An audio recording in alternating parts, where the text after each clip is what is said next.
우리의 마음을 엽니다. 우리의 상한 심령을 주님께 드립니다. 오 하나님 아버지의 크신 선하심을 따라 우리에게 사랑을 베풀어 주시고 풍성한 사랑하심을 따라 우리의 죄를 제거하소서. 주님의 말할 수 없는 사랑으로 우리가 지은 죄에서 자유케 하시고 우리가 받아 마땅한 징벌로부터 구해주소서.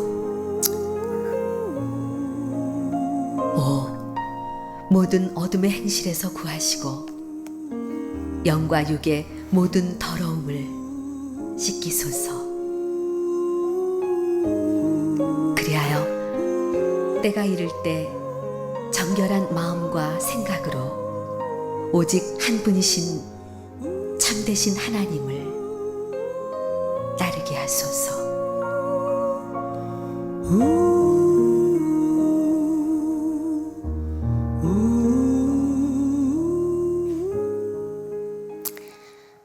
사순절이 되면 항상 생각나는 영어 문구 하나가 있습니다. When Jesus was on the cross, you were in his heart. 예수님께서 십자가에 매달리실 때 당신은 그분의 가슴에 있었습니다.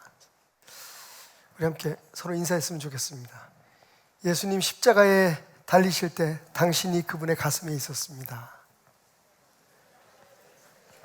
좀 너무 길었나요? 그냥 이렇게 정리해 봅시다. 예수님은 당신을 사랑하십니다. 역시 인사는 짧아야겠군요. 10자 넘어가면 어렵더라고. 자, 오늘 우리가 새롭지 않은 새로운 시리즈를 시작합니다. 제목은 행간 묵상 그대로고요. 대신 거기에 파트 2라고 하는 좀 숫자를 붙여봤습니다. 그 이유는 우리가 이제 계속 해왔던 행간 묵상을 하는데 오늘부터는 4주 동안 사순절에 우리가 함께 묵상할 만한, 나눌 만한, 읽을 만한 말씀을 가지고 행간 묵상을 한번 시작해 볼까 하는 의도에서입니다. 그래서 오늘 행간 묵상 파트 2, 그 첫 번째 사순절 렌트 설교 그 첫 번째 시간을 여러분과 함께 갖겠습니다.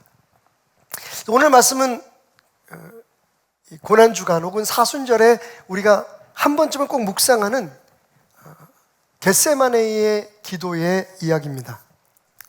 근데 여러분 혹시 알고 계십니까? 이 겟세마네 기도에는 조금 특별한 점이 하나 있습니다. 평소에 예수님의 기도하는 모습과는 좀 다른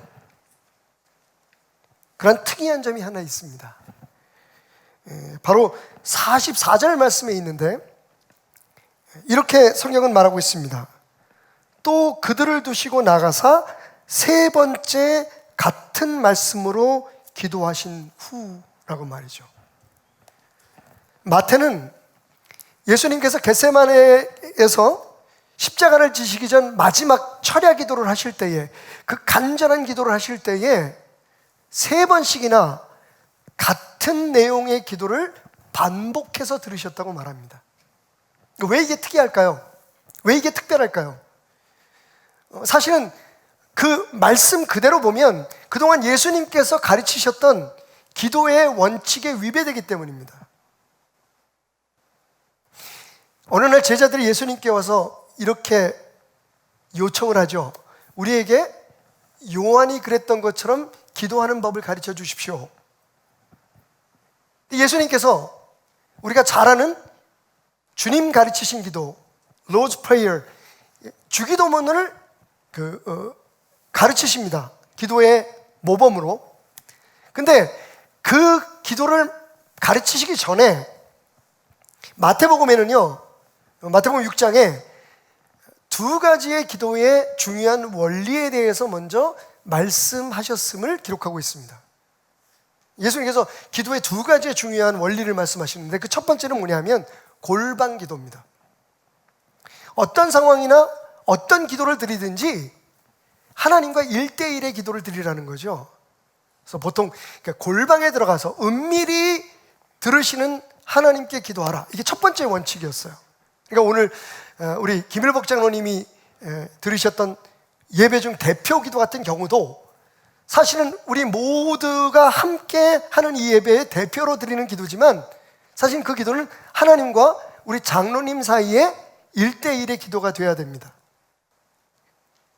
왜냐하면 하나님은 내 말을 들으시는 게 아니라 내 마음을 들으시기 때문이죠. 그게 예수님께서 가르치신 기도의 첫 번째 원칙입니다. 골방 기도. 하나님께 직접 은밀한 가운데 하나님과 교통하는 그것이 기도다. 그 다음에 두 번째 가르치신 말씀이 뭐냐면 중언부언하지 말라는 겁니다. 성경에서 딱 한 번밖에 사용되지 않은 이 말인데 이 중언부언이라는 말이 참 재밌습니다. 그죠?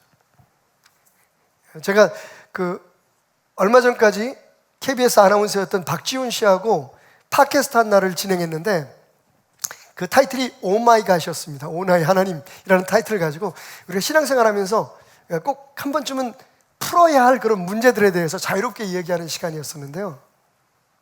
지금은 이제 코로나 때문에 잠깐 쉬고 있습니다만 그때 교회 밖에 있는 사람들이 많은 질문들을 해오더라고요. 도대체 이해할 수 없는 신앙인들의 용어가 있습니다. 제일 대표적인 게 뭐였냐면 실족했다는 말입니다. 보통 우리가 잘 안 쓰는 말이잖아요. 실족했다는 말. 뭐에 걸려 넘어졌다. 혹은 발을 잘못 디뎠다라는 뜻이잖아요. 그죠? 우리는 아는데 교회 밖 사람들은 잘 모르는 그런 말들이 있어요. 또 시험 당했다는 말. 시험을 치다는 말은 아는데 시험을 당했다는 말을 하면 좀 난감해합니다. 좀 생경하죠. 교회 밖 사람들에게는. 그런 것처럼 이 중언부언하다는 말은 성경이 계속해서 현대적인 언어로 새롭게 번역이 되는데 이 말은 우리가 쓰는 개역 개정에도 그대로 남아있더라고요. 중언부언이 뭘까? 예수님께서 기도를 가르치실 때 골방 기도와 함께 두 번째 원칙은 뭘 가르치셨냐면 기도할 때 중언부언하지 마라. 이방인들처럼 중언부언하지 말라. 그들은 말을 많이 하여야 들으실 줄 생각하느니라. 그래서 중언부언이라는 말이 사실 한자로 풀어보면 그게 어려운 말이 아닙니다. 이해가 금방 되는데 문제는 이런 말을 우리가 잘 안 쓴다는 거죠. 킹 제임스 바이블에 보면 이 중언부언이라는 말을 뭐라고 표현하고 있냐면 vain repetition이라고 얘기하고 있습니다. 그러니까 의미 없는 말을 반복하는 것을 뜻하죠. 그러니까 같은 말 자꾸만 반복하지 마라. 거기에 이제 이방인들처럼이라는 말을 예수님께서 더하셨다는 것은 아마 이방인들이 어떤 예전을 치룰 때에 어떤 주문과 같은 문구를 계속해서 반복적으로 그들의 신에게 기도하듯이 읽거나 혹은 반복해서 올려드리는 것을 뜻하는 것이 아닐까 생각이 됩니다만 중언부언이란 말은 말 그대로 한 말 또 하고 한 말 또 하고 하는 말이에요. 그러니까 두 가지의 생각을 우리가 할 수가 있겠죠. 첫째는 이방인들처럼 주문하듯이 주문을 외우듯이 기도하지 마라. 말씀드렸듯이 역시 하나님은 우리의 말을 듣는 게 아니라 우리의 마음을 들으시기 때문이죠. 그리고 너무 말을 많이 해야만 하나님이 들으실 거라고 상상하지 마라. 여러분, 예수님께서 기도에 대해서 또 말씀하실 때 이런 말씀하시잖아요. 너희들이 구하기 전에 하늘 아버지 다 알고 계신다. 그러니까 하나님께서 우리에게 듣고 싶으신 것은 우리가 정말 우리의 마음속에 어떤 마음으로 하나님 앞에 지금 그 문제를 가지고 나와 있느냐, 어떠한 자세로 나와 있느냐 하는 것이지 하나님을 설득하거나 하나님 앞에 설명할 이유가 없다는 거죠. 기도는 정말 예수님의 가르침 그대로 하나님과의 마음의 대화가 되어야 된다는 겁니다. 무슨 말을 하든지. 그래서 예수님께서 자꾸만 같은 말 또 하고 또 하고 하지 마라고 가르치신 거죠. 그게 중언부언이라는 뜻입니다. 근데 오늘 말씀에 분명히 마태는 뭐라고 얘기했냐면 마태뿐만 아니라 누가도 마찬가지입니다. 예수님께서 거의 같은 내용의 기도를 3번씩이나 반복하셔도 중언부언한 거죠. 생각해 보면 같은 말을 반복을 하셨습니다. 마치 당신이 가르치신 기도의 원리를 스스로 깨시는 것 같은 행동을 하셨어요.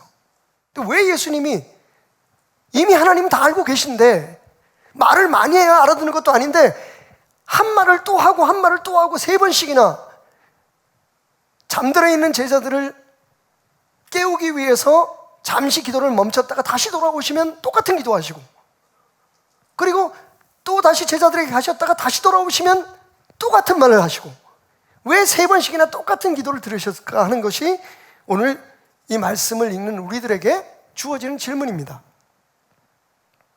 왜 그러셨을까요, 여러분? 그래서 생각해 보았습니다. 그리고 첫 번째로 제가 깨닫게 된 것은 이거죠. 이 3번씩이나 같은 내용의 기도를 드릴 수밖에 없었던 것은 예수님의 십자가의 고통이 극심했음을 보여주는 것이다. 다시 말하면 예수님의 고통이 그 어떤 사람들이 얘기하는 것처럼 쇼거나 혹은 우리에게 죄책감을 주기 위해서 보여주기 위한 그런 가짜 행동이 아니었다는 거죠. 실제적으로 예수님은 닥쳐올 십자가의 그 극심한 고통을 이미 느끼고 계셨다는 겁니다. 여러분, 예수님의 기도의 내용이 뭐죠? 할 수만 있으면 이 고통을, 이 쓴 잔을, 이 저주의 잔이죠, 모든 사람들의 죄를 대속하기 위해서 당신이 짊어져야 될 그 고통스럽고 무거운 짐, 그리고 실제적으로 뼈를 쪼개고 갈비뼈를 뚫고 들어가는 그 날카로운 목과 그 뾰족한 창이 주는 고통에서 나를 피하게 해달라고 주님은 기도하셨던 겁니다. 그런데 그것을 3번씩이나 같은 사건을 기록하고 있는 누가복음에 보면 얼마나 간절히 애쓰며 기도하셨는지 땅바닥에 떨어지는 땀방울이 핏방울처럼 되었다라고 얘기합니다. 핏방울처럼 보일 정도로 떨어졌다고 얘기를 해요. 성경에 기록되어 있는 예수님의 기도의 내용은 되게 짧지만 사실은 정말 하나님 앞에 간절히 울부짖었다는 것을 볼 수가 있어요. 왜 3번씩이나? 이건 예수님이 맞이해야 될 십자가의 고통이 진짜였다는 겁니다.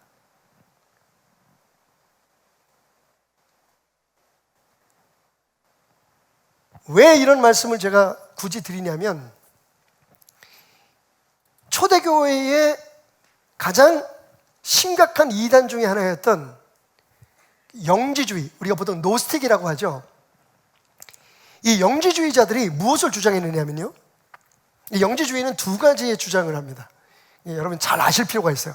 왜냐하면 지금도 그 영지주의의 뿌리를 그대로 이어가는 이단들이 있습니다. 대부분의 이단들이 사실은 이 영지주의의 영향을 받고 있다고 생각하시면 돼요. 그들이 주장하는 2가지가 뭐냐? 첫째, 극단적인 이원론입니다.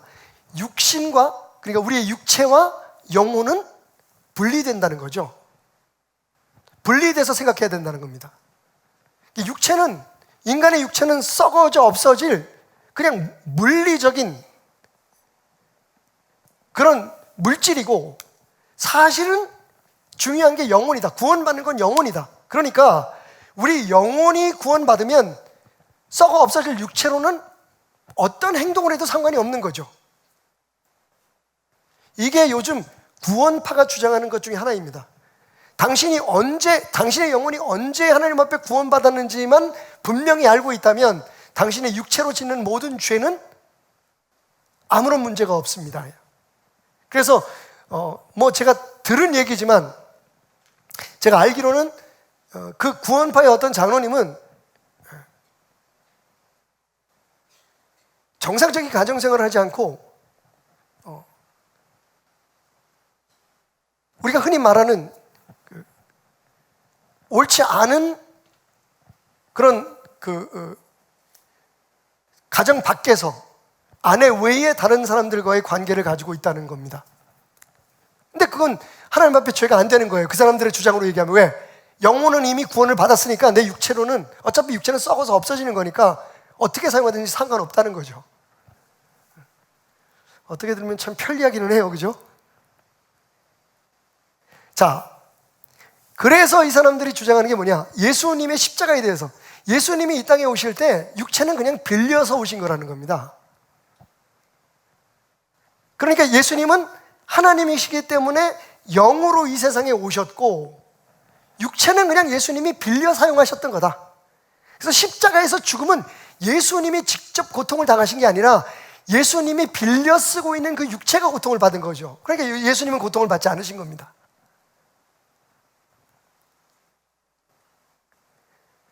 또 심지어는 그런 생각들이 조금 더 발전돼서 가연설이라고 하는 그런 이단적인 그런 그 설이 만연하게 되었는데, 그건 뭐냐면 예수님이 고통을, 하나님이신 예수님이 직접 고통을 받으실 수가 없어서 마치 영화를 찍을 때 액션 영화에서 스턴트맨을 대신 배우 대신 쓰는 것처럼 그때 십자가에 매달렸던 건 천사라는 거죠. 그리고 예수님은 심지어 그 시간에 다른 동굴 속에서 베드로와 대화를 나누고 계셨다라고 그들의 주장을 설득하기 위해서 쓴 소위 우리가 그 외경이라고 말하는 책들에 그 가연설을 뒷받침하는 이야기들을 적어놓은 사상들이 있었다는 거죠.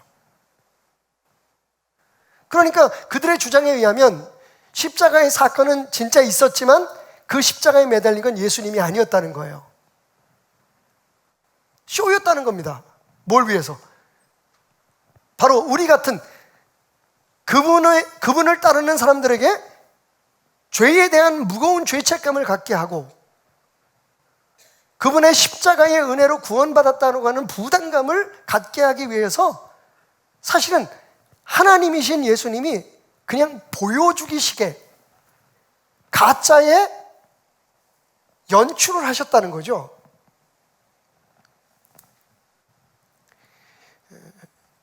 그걸 우리가 영어로는 도세티즘이라고 얘기하고, 도케오라고 하는 그 헬라어 보이다라고 하는 말에서 온 그런 단어를 따라서 도케티즘이라고도 얘기를 합니다만 도시티즘이라고 얘기하죠, 보통. 이게 그러니까 영과 육이 분리되어 있다는 얘기예요. 자, 그런데 여러분 보십시오. 그들이 주장하는 것처럼 만약 예수님의 십자가의 사건이 그냥 연출되고 만들어졌던 거면 예수님이 과연 이렇게 정말 우리가 말씀을 깊이 그 행간을 묵상하다 보면 그 안에 흐르고 있는 그 감정들을 생각하다 보면 이렇게 고통스럽게, 이렇게 과연 아프게 기도하셨어야 될까라는 생각을 갖게 되는 거죠. 오늘 예수님의 기도는, 그것도 3번씩이나 반복된 기도는 예수님이 당하실 고통을 진짜 느끼고 있음을 우리에게 보여줍니다. 번번이 그렇게 말씀하시잖아요. 내가 너무 고민이 돼서 죽게 되었다. 다른 성경에는 내가 민망하여 죽게 되었다. 여기서 민망하다는 말은 애가 끊어진다는 거예요. 다시 말하면 창자가 끊어지는 듯한 고통이 내게 지금 밀려오고 있다. 그러면서 뭐라고 말씀하십니까? 제자들에게 나와 함께 깨어서 기도해달라고. 우리를 표현하면 중보기도를 부탁하시는 거죠. 진짜 예수님께서 그 아픔을 느끼고 계셨다는 겁니다.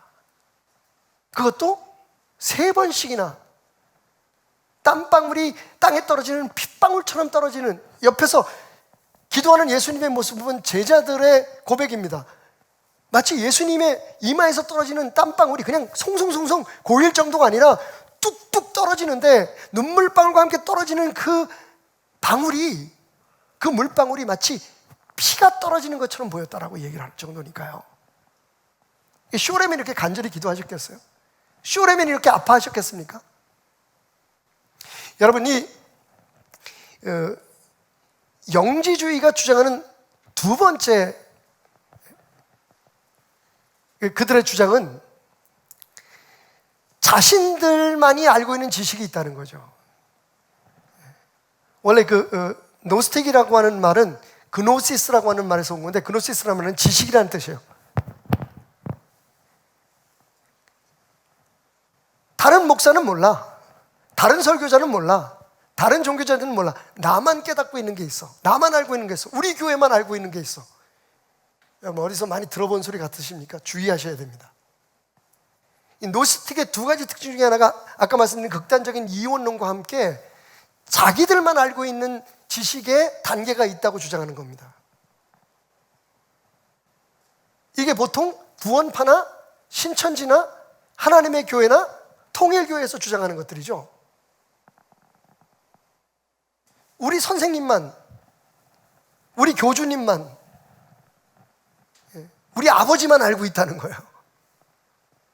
근데 여러분, 당연히 그런 알려진 이단들이 주장하는 것에 대해서 우리는 코웃음을 칩니다. 아니, 어떻게 그런데 그런 사람들을 따라가고 그런 교회에 갈 수 있어라고 하지만, 여러분 정말 조심해야 될 건 우리 주변에도 사실은 전통적이고 보수적인 교회 안에도 가끔 그런 주장들이 비춰지고 있다는 겁니다. 아, 우리 목사님은 다른 사람들이 깨닫지 못한 걸 깨닫고 계셔. 뭐 성도들이 그렇게 얘기하는 건 그렇다고 치고, 목사님들 자신들이 그렇게 주장하는 사람들이 있어요. 다른 사람들은 이런 얘기 못해, 나만 알아. 성도들 가운데도 그런 사람들이 있습니다. 내가 정말 하나님이 나한테만 보여주셨어, 나한테만 깨닫게 해주셨어. 여러분, 분명히 말씀드리지만 우리에게 주어진 이미 쓰여진 완성된 계시인 성경 말씀 이상의 다른 지식은 없습니다. 오해하지 마십시오. 어린 시절부터 오순절 그런 신앙의 바탕 속에서 자라는 제 입장에서는 하나님께서 언제든지 어떤 모양이든지 우리와 대화하시고 우리에게 말씀하신다는 것을 믿습니다.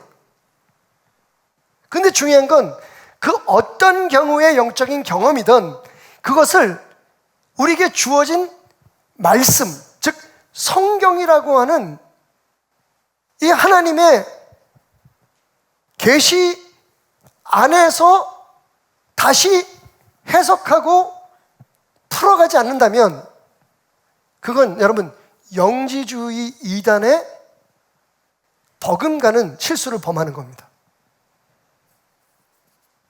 나만 알고 있는, 나만 깨닫는 비밀이 있다는 거예요. 당신들은 모르는 거지.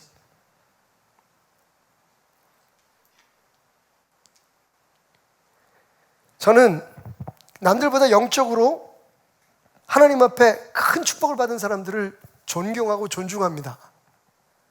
그런 분들 속에서 자라는 사람입니다.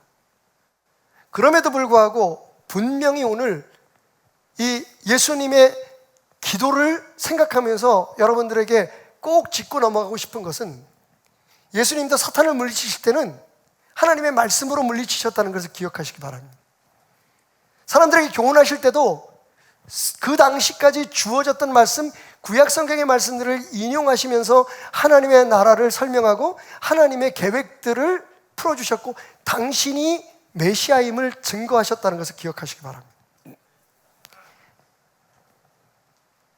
사실 우리가 아무것도 아닌 것처럼 생각하는 이런 자그마한 문제들이 우리를 잘못된 신앙으로 끌어갑니다. 여러분, 좀 엉뚱한 상상이지만 만약에 여러분이 사탄이고 기독교 신앙 안에서 딱 한 가지만 지워버린다, 없애버린다면 뭘 없애겠어요? 자, 이런 질문은 답할 때를 기다리지 않는 게 맞습니다. 다 알고 계시니까. 여러분, 기독교 안에서 딱 하나를 지운다면 십자가를 지우면 됩니다. 왜? 다른 어떤 종교, 다른 어떤 사상과 확연하게 구분되는 특별한 진리가 십자가에 담겨 있기 때문이죠. 여러분, 세상 어디에 인간의 죄를 대속하기 위해서 신이 직접 인간의 모습으로 오셔서 죽은 사건이 있습니까? 없어요. 다른 종교는. 다른 사상에 그런 게 없습니다. 다 뭐라고 얘기하냐면 그게 지식적인 접근이든지 아니면 신앙적인 접근이든지 종교적인 접근이든지 다 뭐라고 얘기하냐면 당신들이 이렇게 하면 구원을 받습니다. 이런 덕을 세우고 이런 좋은 일을 하고 이렇게 착하게 살고 이렇게 살면 신이 당신에게 구원을 주시고 당신은 극락에 가고 당신의 삶에는 이런 축복들이 주어집니다. 여러분, 모든 종교와 모든 사상에는 너희들의 수고함, 너희들의 노력함으로 무엇을 이루라고 주장하는 것이 있다면 기독교가 하나 틀린 건 그렇게 해도 구원은 이룰 수 없다는 겁니다. 대신 그 구원을 이루기 위해서 하나님께서 직접 이 땅에 오셔서 우리를 대신해서 십자가에서 피 흘려 죽으셨다. 이게 기독교예요. 그러니까 이거를 쥐어버리면 기독교는 그냥 사상이 되고 종교가 되고 그냥 윤리적 시스템이 되는 겁니다. 물론 요즘 이 십자가가 우상처럼 사람들에게 받아진다는 이유 때문에 성전 안에서 십자가를 내리거나 혹은 그 십자가 형상 같은 것들을 만드는 것에 대해서 좀 불편하게 생각하는 교파도 있고 그런 분들도 계십니다만, 여러분, 십자가를 만들든 안 만들든 그게 중요한 게 아니라 십자가는 우리 기독교 신앙의 가장 한가운데 가장 높은 곳에 우뚝 서야 할 진리입니다. 하나님이 우리를 위해서 스스로 희생제물이 되셨다.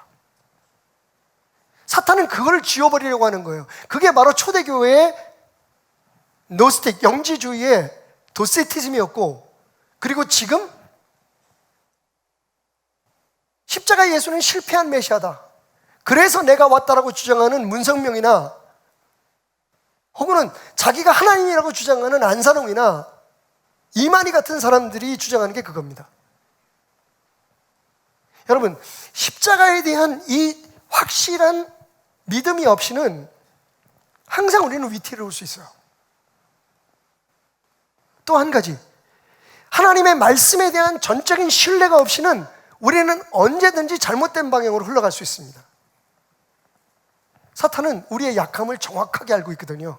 어떻게 하면 교회 공동체를 무너뜨릴 수 있고 어떻게 하면 예수 그리스도를 우리의 가슴에서 걷어낼 수 있는지, 하나님과 우리의 사이를 멀게 하는 방법을 알고 있어요. 그래서 십자가를 없애고 십자가의 진리와 십자가의 그 사건을 지워버리려고 하는 겁니다. 그게 이단들이 시도하는 것이고, 그리고 일부의 자유주의 신학자들이 주장하는 겁니다.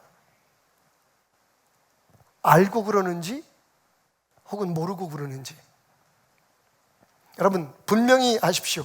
오늘 예수님께서 마치 당신이 가르치셨던 기도의 원칙을 허무는 듯이 3번씩이나 똑같은 기도를 드리고 있었다는 것은 예수님이 지금 바라보고 있는, 예수님이 지금 이미 온몸으로 마음으로 경험하고 있는 그 십자가의 고통이 진짜라는 겁니다. 나는 너희를 위해 이런 고통을 감수하며 희생 제물이 되었다, 대속의 제물이 되었다라는 것을 오늘 예수님은 우리에게 이 3번의 기도를 통해 보여주고 계십니다. 온전한 인간이요 온전한 하나님이신 예수님께서 우리의 죄를 대속하기 위해 피를 쏟으셨습니다. 그 생명으로 우리의 저주를 대신하신 겁니다. 하나님 앞에서. 오늘 겟세마네에서의 그 예수님의 처절한 3번의 기도는 이 십자가 사건이, 그리고 예수님의 고난이 나와 당신을 위한 그 놀라운 은혜가 사실이었음을 증명해 줍니다. 두 번째로, 예수님의 이 3번의 기도를 통해서 사실 저는 이 부분을 묵상하면서 꽤 위로가 됐는데, 예수님도 하나님의 뜻에 완전히 순종하는 것이 얼마나 힘든 것이었음을 우리에게 보여주고 있습니다. 여러분, 순종은 힘든 겁니다. 진짜 순종은 말이죠, 타협된 순종 말고요. 지금 우리가 하나님의 뜻에 순종한다, 하나님 말씀대로 순종한다고 하지만 사실 솔직히 우리가 하고 있는 순종의 대부분은 우리가 할 수 있는 만큼입니다. 할 만하니까 하는 거예요. 하면 뭔가 이득이 있을 것 같으니까 하는 거예요. 그리고 때로는 약간의 종교적인 열심으로 이 정도는 내가 해야만 하나님이 나를 봐주실 것 같아서 하는 것들이에요. 근데 여러분, 예수님의 순종은 어떤 것이었나요? 정말 말 그대로 피하고 싶은 것이었어요. 자, 그런 부분에 있어서 우리가 지금 순종을 하고 있느냐 하는 질문을 스스로에게 한번 해봅니다. 정말 인간의 육신으로서, 인간으로서는 감당할 수 없는 것까지도 하나님의 뜻이라면 내가 그걸 감당할 수 있느냐? 여러분, 진짜 하나님의 뜻에 온전히 순종하는 것은 이렇게 어렵습니다. 어느 정도로 어렵냐고요? 예수님이 3번씩이나 다짐하고 또 다짐하고 하나님 앞에 매달릴 만큼 순종은 어려운 거예요. 그러니까 우리가 함부로 누구에게 당신 순종 안 해서 그래 라는 말을 할 수가 없는 거죠. 제가 사실 말씀을 준비하면서 한 가지 조금 목회자로서 스스로 회개한 부분이 있습니다. 가끔 성도들하고 대화할 때 그런 얘기 많이 하거든요. 하나님 앞에 순종해봐. 근데 가만히 생각해 보니까 제가 하고 있는 순종은 도대체 몇 퍼센트의 순도를 가지고 있는 순종인지. 진짜 순종은 어려운 겁니다. 정말 내 마음속에 상처를 준 그 사람을 용서하는 거. 여러분, 우리 그런 것들은 좀 빼놓잖아요, 그죠? 우리가 할 수 있는 교회 열심히 나오고 헌금 잘하고 기도하고 뭔가 심지어는 거기에 좀 더해서 불쌍한 사람들 도와주고 선한 일을 하고 이런 순종들은 해요. 왜? 할만하니까, 하면 폼이 나니까, 하면 좀 내 마음도 후련해지니까. 그런데 정말 해야 될 순종들 말이에요. 원수를 용서하고 나아가서 사랑하는 거? 와우. 내가 정말로 하기 싫은데, 아니 내 힘으로는 정말로 할 수 없는데 하나님이 하라고 하시는 그 십자가를 순종하는 거? 우리는 얼마나 그런 면에 있어서 외면하며 살아갑니까? 비껴가며 살아갑니까? 근데 여러분, 한 가지 위로가 되는 건 예수님도 그건 진짜 어려우셨던 것 같아요. 그러니까 3번씩이나 이 잔을 할 수만 있으면 내게서 걷어가 달라고. 다른 말로 한번 표현해 볼까요? 아주 생생한 우리의 언어로, 아버지, 나 정말 이렇게 죽기는 싫은데요. 이거 너무 아프잖아요. 이 방법밖에 없을까요? 이런 얘기예요. 쉽게 말하면, 하나님 아버지, 나 무서워요. 나 아파요. 이게 아버지의 뜻이기에 그렇게 해야만 온 세상을 구원할 수 있고 내가 대속의 제물이 되어야 하므로 이 땅에 왔기에 아버지 뜻대로 되길 원하는데, 여러분, 한 번에 끝날 수 있었던 거면 3번씩이나 이렇게 반복해서 기도하지 않으셨을 거예요. 근데 순종하는 게 너무 힘드네요, 아버지. 너무 무섭네요, 아버지. 그래도 아버지 뜻대로 돼야겠죠? 여러분, 순종은 어려운 겁니다. 그래서 하나님의 도움이 필요한 겁니다. 피해서도 안 되고요. 그리고 순종이라고 하는 그 무거운 십자가 앞에서 자만해서도 안 됩니다.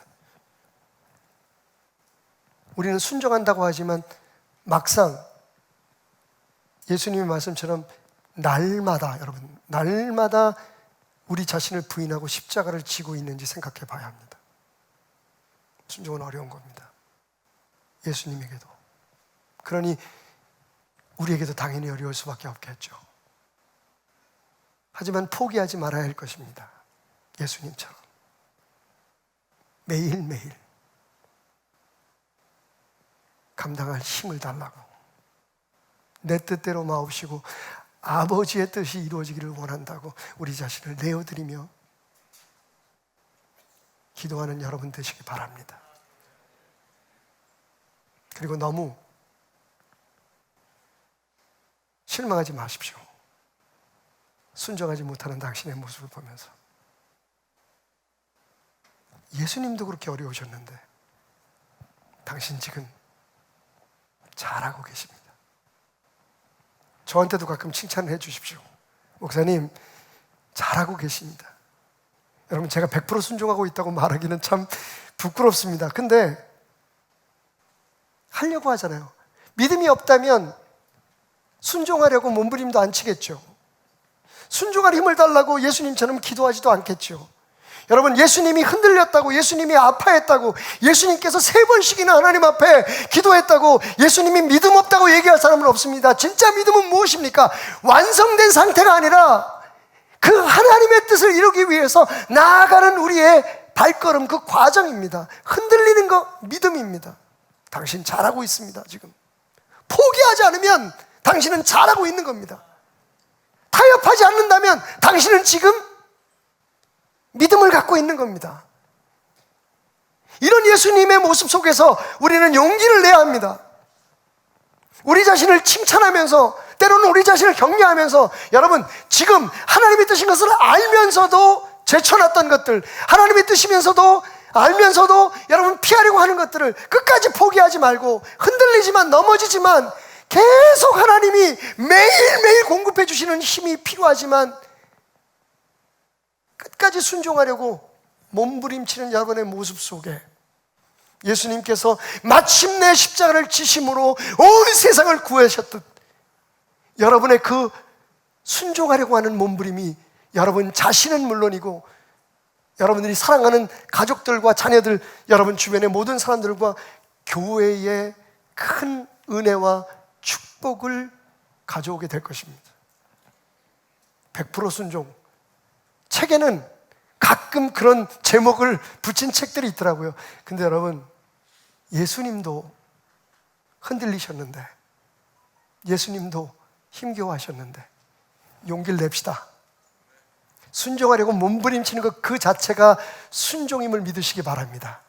어차피 우리가 지금 못하고 있는, 우리가 못 지고 있는 그 십자가는 하나님께서 하나님 뜻대로 질 수 있는 힘을 주실 것입니다.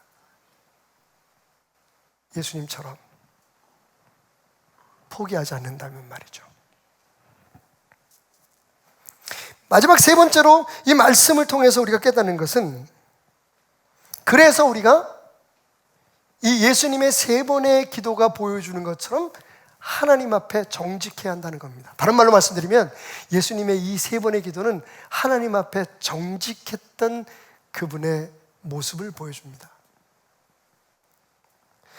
재밌는 글을 읽었어요. 어느 경제 잡지에서, 미국의 그 이코노미 매거진에서 이런 설문을 조사했습니다. 돈 앞에 당신은 얼마나 정직합니까? 사실 세상에서 우리를 시험하는 가장 큰 적이 어떻게 보면 물질이죠, 그죠? 신앙 좋은 사람들도 그 물질 앞에서는 흔들릴 때가 참 많습니다. 그래서 아마 예수님은 세상의 두 주인을 얘기하시면서 이 물질에 대한 욕심과 하나님을 비교하고 있는지도 모릅니다. 그래서 이 경제 잡지에서 돈 앞에 당신은 얼마나 정직한가라고 하는 그런 그 대전제를 가지고 여러 가지 그 설문, 질문들을 쭉 만들어 봤는데, 그중에서 아주 재미있는 게 있습니다. 한번 여러분들 스스로를 한번 생각해 보십시오. 어느 날, 뭐 지금은 이제 우리가 잘 사용하지 않지만, 공중전화 박스 안에 들어갔습니다. 그런데 갑자기 내가 들어가자마자 공중전화가 고장이 나가지고 그 안에 담겨있던 동전들이 우르르르르르르르 계속 쏟아져. 시간은 밤입니다. 주변에는 아무도 없습니다. 당신은 그 돈을 어떻게 할 것인가? 이게 질문이었어요. 미국 사람들은 뭐라고 대답했을까요? 여러분, 59%의 사람이 뭐라고 대답했냐면 그 돈을 주머니에 놓고 그 자리를 떠난다고 얘기했습니다. 59%는 이런 거죠. 하나님 감사합니다. 제 기도를 응답해 주셨군요. 그러고 간다는 거죠. 그리고 20%의 사람은 굉장히 지혜롭죠. 아주 타협을 합니다. 어떻게 하냐면 일단 돈은 내가 가지고 전화국에 전화를 해서 어디에 있는 공중전화가 고장났다고 신고를 한다. 그래서 다음에는 똑같은 일이 벌어지지 않도록. 근데 돈은 내가 가져간다예요. 약간의 타협이죠. 나머지 20%가 뭐라고 대답했냐면 그 돈을 가지고 전화국에 가서 그걸 반납한다. 우리가 딱 생각할 때 그 20% 중에는 예수 믿는 사람들이 대부분이었을 거야라고 생각하실 거예요. 그죠?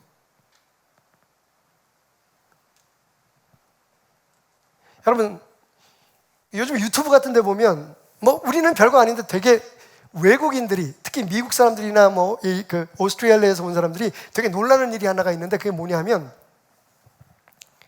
한국 사람들은 휴대폰을 아무 데나 두고 다닌다는 거예요. 여러분, 그게 상상이 안 간대요. 가끔 여러분 카페 가면 그 학생들이 이렇게 공부하잖아요. 그러면 그 노트북, 컴퓨터라든지 심지어는 가방, 어떤 여성분들은 핸드백도 그냥 그 자리에다가 놓고 화장실 갔다 옵니다. 있을 수 없는 일이죠. 그 중에서 제일 믿기지 않는 게 뭐냐면 휴대폰을 아무 데나 두고 다닌다는 거예요. 저도 한번 당한 적이 있는데, 저는 이제 삼성폰을 애국자라서가 아니라 그게 좀 저한테는 편리한 것 같아서 잘 맞아서 삼성폰을 쭉 사용하고 있지만, 한 번 좀 호기심으로 아이폰을 사용한 적이 있었어요.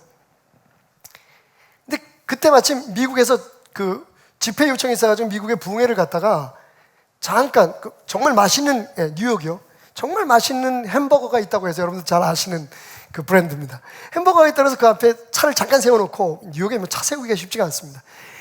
빨리 뛰어가서 그 음식을 가져온다고 주문하고 가져오고 보니까 그 휴대폰이 없는 거예요. 진짜 몇 초, 제가 볼 때는 한 1분도 안 걸렸던 것 같아요. 들어왔다 나왔다 하는 사이에. 그래서 아이고 깜짝 놀래가지고 들어가 봤더니 벌써 제 아이폰은 없어지고, 난 후였습니다. 정말 그 휴대폰 같은 거는 아무데나 이렇게 놓으면 안 돼요, 외국에 나가시면. 근데 우리나라는 안 건드려요. 심지어는 외국인들이 그걸 그 한국 사람들의 어떤 정직함, 뭐 그 어떤 윤리의식, 그 공동체의식 같은 걸 그 실험하기 위해서 카페에다가 진짜 가방하고 이렇게 핸드폰을 놓고서 갔는데 30분, 1시간이 지나도 아무도 안 건드려요. 대한민국 만세. 저는요, 우리 교회 다니는 사람들, 그죠? 세상 사람들, 교회 다니는 사람들, 예수 믿는 사람들은 그런 면에 있어서 훨씬 더 그 일반적인 그 기준보다, 윤리적 기준보다 더 정직하다고 생각해요. 왜? 교회에서 그렇게 가르치잖아요. 저도 그런 설교 가끔 합니다. 여러분, 제이워크하지, 그러니까 무단횡단하지 마십시오. 이런 얘기들 많이 하잖아요. 예수 믿는 사람들은 하나님이 보고 계시는데 어디서 그런 일을 하는 거예요? 남의 물건 탐내지 마십시오. 성경 말씀에도 있지만 교회에서 끊임없이 그런 것들을 말하고 훈련하고, 그리고 성도들이 나 하나님의 사람이니까, 난 교회 다니는 사람인데, 욕심들 잘 안 부려요. 세상 앞에서 사실은 굉장히 정직한 사람들이라고 저는 생각해요. 뭐 밖에서 우리 신앙인들을 뭐라고 욕하고 교회에 대해서 어떤 비난을 하더라도 제가 볼 때는 그건 그만큼 우리에 대한 기대가 높기 때문이라고 생각해요. 여러분 다 그 20%에 들어가시죠? 혹시 내게 개인적인 손해가 있어도, 시간이 낭비되고 기름값을 낭비하는 한이 있어도 그 쏟아진 동전을 다 담아서 전화국에 갖다 주실 거죠? 어깨가 들썩거리시는 분이 몇 분 계시네. 이게 무슨 뜻으로 이걸 해석해야 될지 모르겠네. 저는 그렇게 믿어요. 아니, 적어도 그 정도의 사회적 정직함은 가지고 있다고 생각해요. 우리 하나님의 자녀들인데. 근데 여러분, 질문 한번 바꿔볼까요? 그럼 여러분들은 하나님 앞에 얼마나 정직하십니까? 사실 오늘 제가 이 질문을 하면서 제 자신이 되게 좀 미안했어요. 교회에서 설교자들이, 목회자들이 성도들에게 하나님 앞에 정직한 것을 잘 가르치지 못했다는 거죠. 제가. 아니, 솔직하다고 표현할까요? 여러분, 예수님의 3번의 기도에서 뭘 보십니까? 아니, 그 이전에 한번 봅시다. 예수님께서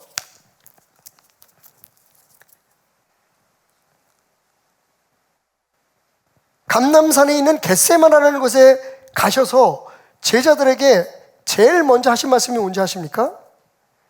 고민하고 슬퍼하사 말씀하시되 내 마음이 매우 고민하여 죽게 되었으니. 여러분, 이게 지금 예수님이 제자들에게 하신 말씀이라는 게 믿어지십니까? 요즘 그렇게 하는 종교 지도자들 보셨습니까? 우리나라 정치 지도자들 보셨습니까? 나 너무 힘들어요, 여러분. 나 요즘 마음 많이 아파요. 저를 위해 기도해 주세요. 그러면 리더십 없는 거잖아요, 그죠?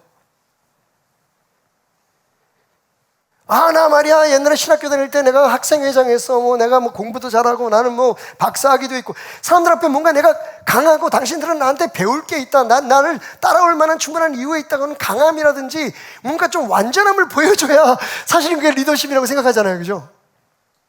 아닌가요? 우리 참 예수님을 잘못 배우고 있는 것 같아요.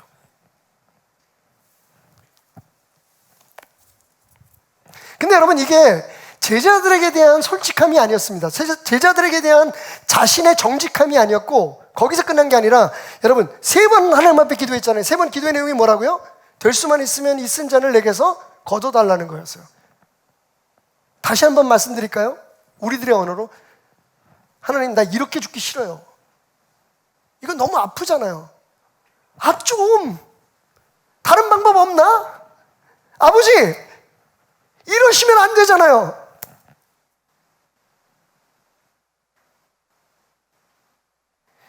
저는 교회에서 저와 같은 설교자들이나 크리스천 리더들이 성도들에게 세상에서 정직해라, 착하게 살아라, 세상 사람들을 속이지 마라, 땀 흘려서 벌지 않은 돈은 탐내지 마라, 이런 얘기들은 너무 열심히 잘해왔는데 교회에 오면 폼을 잡아야 되는 그런 사람들로 만들어버렸다는 거죠. 교회 오면 뭔가 뭘 과시해야 되는 거예요, 지금.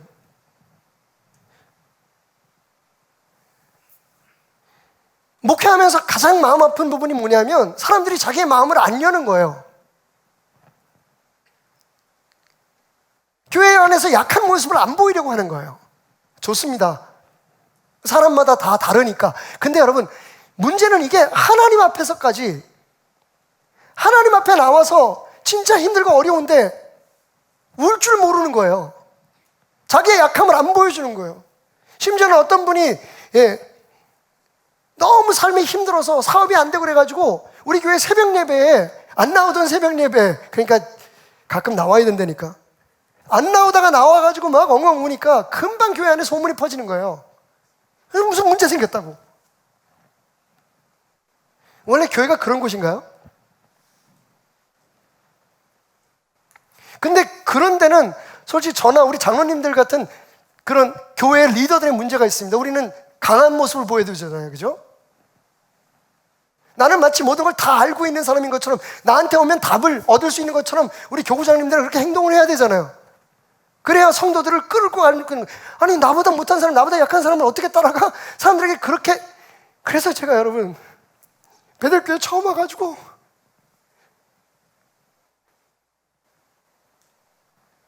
서울대학 응급실에서 4번씩이나 죽을 고비를 넘겼잖아요, 혼자서. 성도들한테 쪽팔려서 약한 모습 안 보여줘요. 얼마나, 지금 생각하면 그때가 내가 얼마나 어리석었는지를 생각해봐요. 지금 같으면 다 깠을 거야, 간다는 뜻에서. 이제는 조금 여유가 생기고, 이제는 좀 여러분들을 신뢰하고 여러분들의 사랑을 느끼기 때문에 저는 아프면 아프다고 얘기할 수 있을 것 같아요. 좀 너무 심한가요? 저는 성도들도 그랬으면 좋겠어요. 여긴 폼 재는 곳이 아니거든요. 아니, 사람들한테, 교인들 앞에 그런 약함을 보이라는 게 아니에요. 적어도 하나님 앞에 예수님처럼, 아버지, 나 죽겠어요.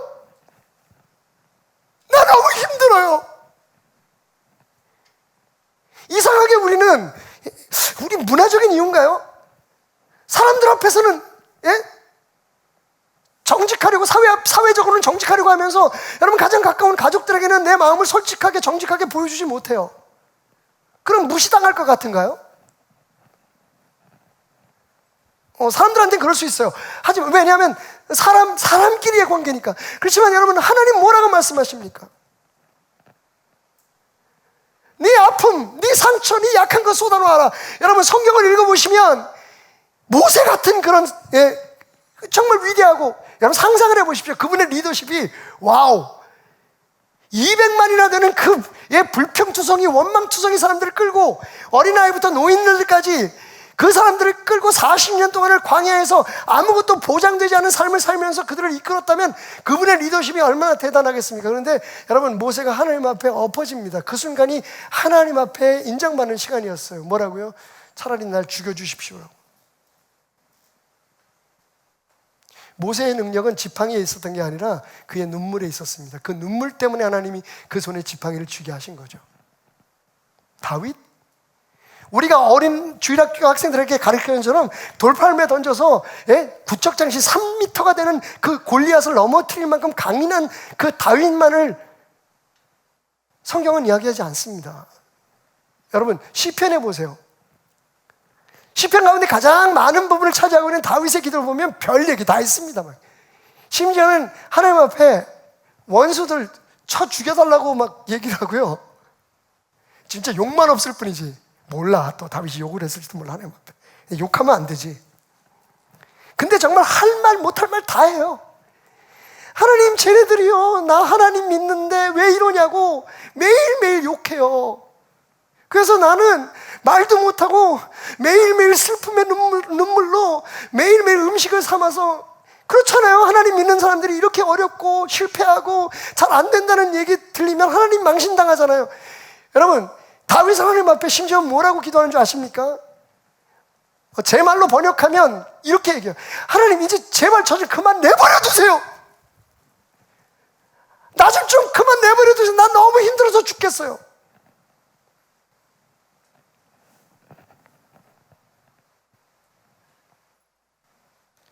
여러분, 사실은 우리가 하나님 앞에 나와서 예수님처럼 기도할 때 우리가 감당할 수 없을 것 같았던 그런 시험과 어려움들을 이겨낼 수 있는 힘이 생겨난다고 저는 믿습니다.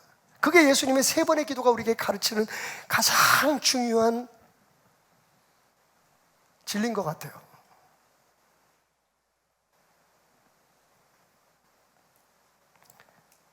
정리하면 이런 말씀이죠. 십자가, 그건 정말 나도 힘들었단다. 그런데 너희를 위해서 나는 그 십자가를 질 수밖에 없어서.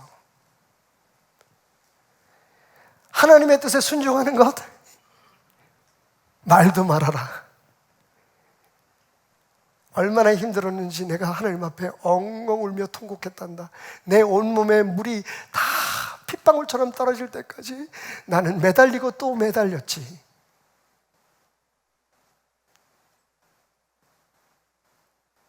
내가 할 수 있는 일은 그분 앞에 정직하게 내 자신의 모든 것을 드리는 것밖에는 없었단다. 아버지, 나 아파요. 아버지, 나 힘들어요. 아내에게도 얘기해 못, 남편하고도 나눌 수 없고, 자식 새끼들한테는 더욱더 안 되고, 하나님, 난 너무 힘들어요. 나 혼자 힘으로는 감당할 수 없어요. 근데 이것도 하나님의 뜻이라면 아마 예수님은 그 뜻대로 되기를 원합니다 말씀하셨겠지만, 여러분, 우리는 이렇게 기도해도 되지 않을까요? 그게 아버지의 뜻이라면, 그래도 아버지의 뜻이라면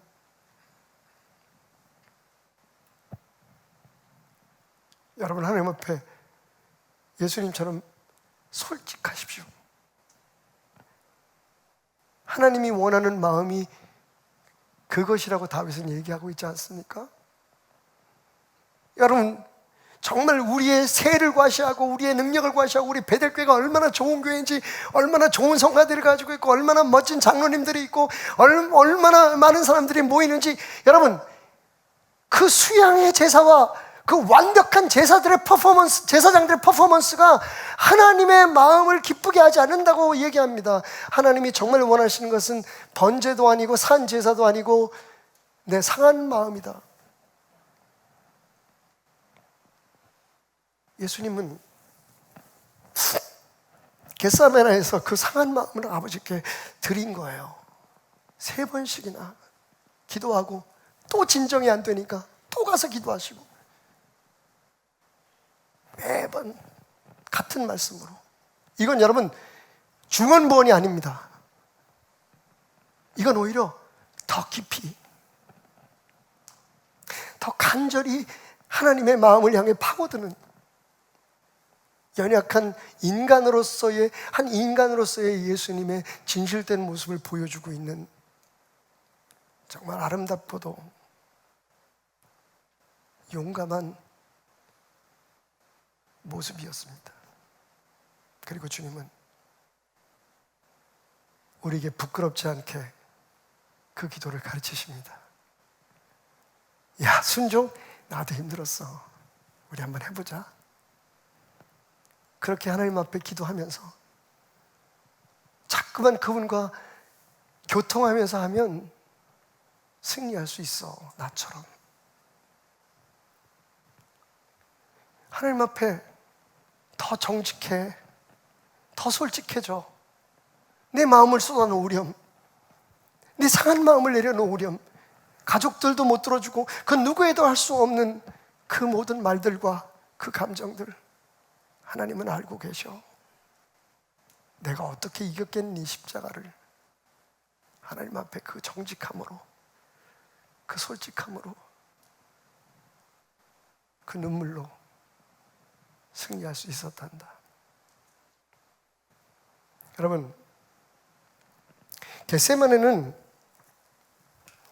예수님의 그 기도가 있기 전에 그렇게 특별한 것이 아니었습니다. 같은 사건을 기록하고 있는 누가는 누가복음 22장 39절에서 예수께서 나가사 습관을 따라 감람산에 가셨다라고 얘기하고 있습니다. 습관을 따라 가셨다는 것은 수시로 그곳에 가서 기도하셨다는 거예요. 겟세마네는 특별한 장소가 아닙니다. 여러분들이 매주일 오는 우리 베델교회처럼 그냥 습관적으로 주일마다, 습관적으로 수요일마다 오셔서 그냥 예배드리는 그런 장소입니다. 요한은 조금 더 세미하게 그 장소에 대해서 이렇게 얘기합니다.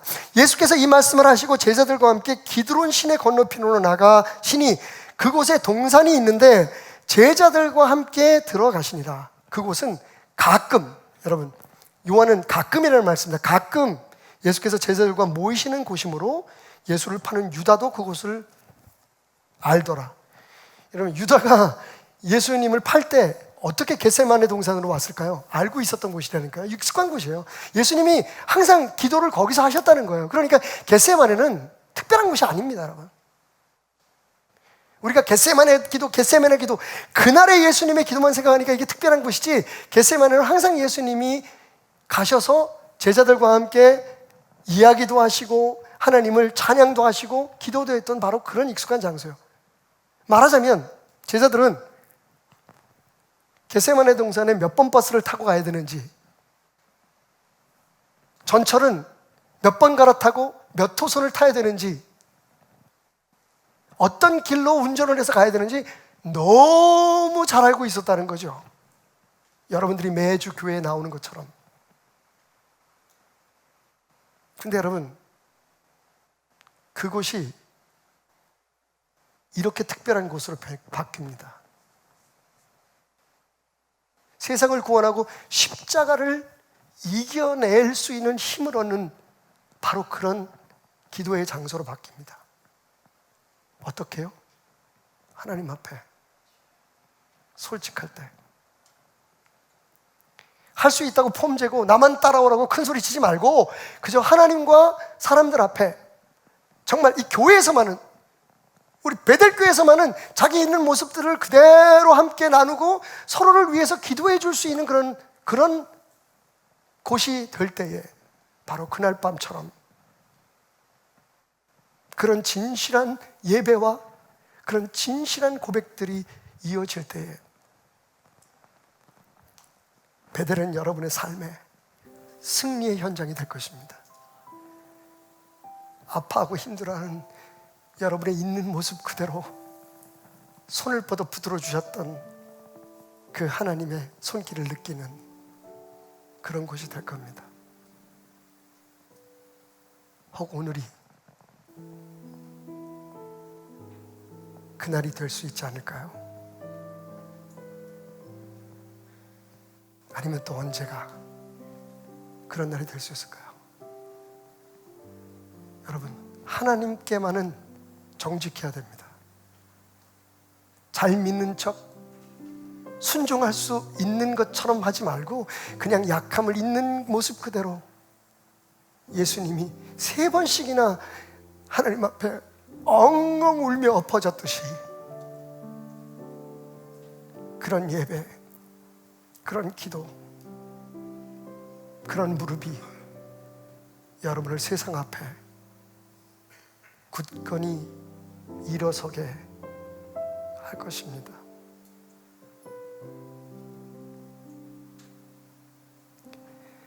힘들고 지쳐 낭망하며 넘어져 일어날 일 전혀 없을 때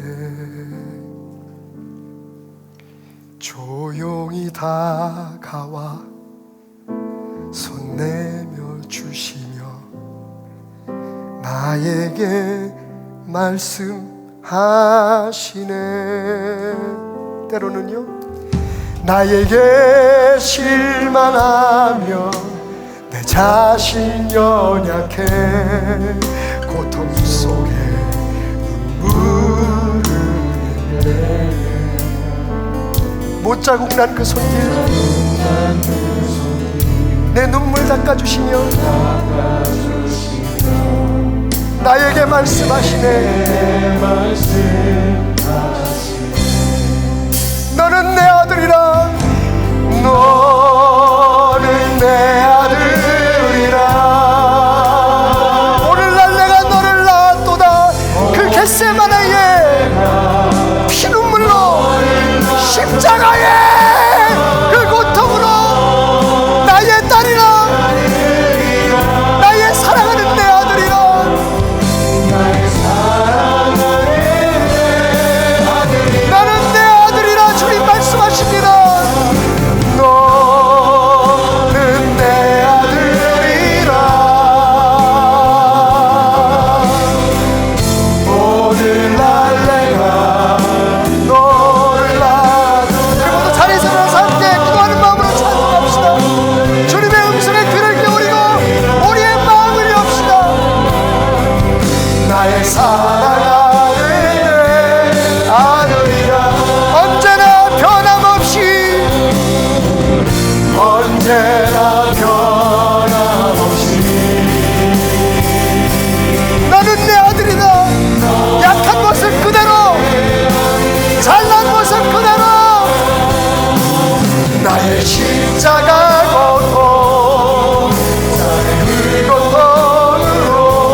그대로 주님 앞에 서는 것이 부끄럽고 부담스러웠던 우리의 교만을 오늘 겟세마네에서 엉엉 울며 기도하시는 주님의 그 기도 속에서 배우게 하셨으니 하나님, 이제 죽는 날까지 하나님 앞에서 정직한 감정, 솔직한 마음으로 살아갈 수 있는, 진짜 하나님을 아버지로 여기는 우리 베델의 성도들, 가족들 되게 해주십시오. 우리가 짊어지고 있는 사랑하는 사람들, 가족들에 대한 무게감과 어찌하든 세상 앞에 착하게 선하게 살아야 된다는 그 부담감들, 그리고 게다가 교회 출석해야지요, 봉사도 해야죠, 헌금도 해야죠, 매일매일 주님 앞에 기도도 해야 되고, 그 모든 부담감조차도 남이 보니까, 체면이 있으니까 억지로 해야 되니 이 얼마나 힘든 나날들이었는지, 그래도 언젠가는 복 받겠지, 이렇게 하면 잘 되겠지, 막연한 기대조차 우리의 삶 속에 너무 무거운 짐이었음을 오늘 하나님 앞에 고백합니다. 선생이며 하나님의 아들 구세주이셨음에도 불구하고 제자들 앞에 솔직했던 그분의 모습, 하나님 아버지 앞에, 아버지 좀 제발, 눈물 흘렸던 그 예수님의 진정한 용기를 배우는 우리들이 되게 해주십시오. 날마다 겟세마네에 올라가 십자가를 바라보고 주님 앞에 몸부림치는 우리들이 되게 해주십시오. 하나님 앞에 울고 하나님 앞에서 몸부림치고 나를 의지하고 사랑하는 사람들 앞에서는 웃고 당당할 수 있는 우리가 되게 해주십시오. 우리 베델교회가 겟세마네가 되게 해주십시오.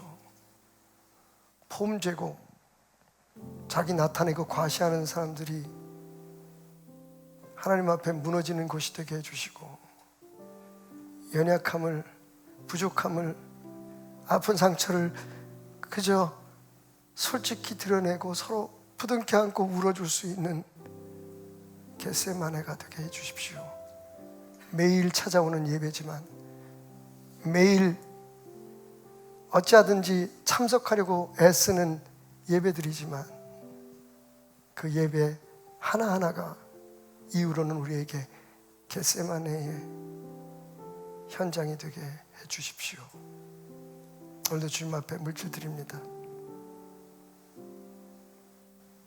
타협 없이 드리는, 정성을 다한 감사하는 마음과 하나님이 우리의 삶의 주인 되심을 고백하는 예물들 위해 축복하소서. 그 또한 연약해서 조금은 거리끼는 마음으로 드려지는 예물일지라도 순종하기 참 어렵지, 어깨 두들기시며 그 예물 받아 축복하실 하나님을 감히 솔직히 기대해 봅니다. 그 또한 믿음이란다. 그 또한 순종이란다. 우리에게 말씀하시며 우리의 연약함 앞에 웃어주실 하나님, 그 은혜의 하나님을 기대해 봅니다. 그렇게 우리의 믿음이 더 자라가고 더 순종하는 믿음으로 변해가게 해주십시오. 오늘 온라인 오프라인으로 예배드리는 모든 성도들, 11조를 비롯한 모든 예물들을 주님 앞에 정말 마음에서 우러나 드리는, 어떤 조건도 어떤 거래의 이유도 없이 하나님 앞에 드리는 모든 손길들 위해 복의 복을 더하여 주옵소서. 코로나의 위기에서 우리 가정들을 지켜주시고, 혹 지금 병중에 있는 성도들이 있다면 빨리 회복되고 일어나게 해주십시오. 지난 한 주간 동안에는 사랑하는 사람들을 갑자기 혹은 준비된 이별로 떠나보낸 사람들이 있습니다. 주여, 저들의 마음을 위로하시고 천국의 소망으로 다시 서게 하여 주옵소서. 예배를 통해서 영광 받으신 지금으로부터는 우리 주 예수 그리스도의 은혜와 하나님 아버지의 변치 않는 사랑과 성령님의 역사하시며 위로하심이 베델아 베델될지어다, 나는 자랑스러운 하나님의 자녀입니다 고백하며 세상을 향해 나아가는 베델의 모든 사랑하는 권속들 위해, 그리고 그 가정과 하는 일들 자녀들 위해 하나님, 이제 새로운 대통령을 뽑고 다시 한번 기대함으로 이 나라를 위해 기도합니다.